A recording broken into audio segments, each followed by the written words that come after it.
Shakas, aloha crafty friends, it's Maka from Makaz Home. I'm here today. I'm going to make some dangles, not just some pieces to some dangles so that I'd have some stash build up so when I do make dangles or jewelry pieces, I have some ready-made pieces I can add to. I don't know if that all makes sense, but if you stay tuned and see what's coming up.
Of what I made, and these are the dangles that I ended up with from those beads that you saw me working with earlier. Some of them I've attached these mini heads,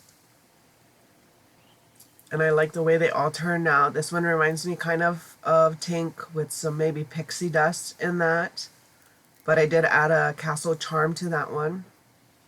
And here's just another one.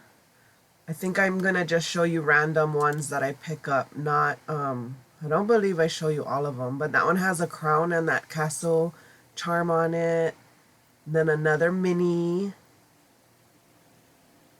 I really am pleased with how these turned out. So I ended up using about half of them to make some ribbon dangles that watch for the process video on that. That'll be coming up shortly.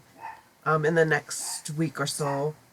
And then I made these ones with the gummies on them, the gummy bears. There's another mini.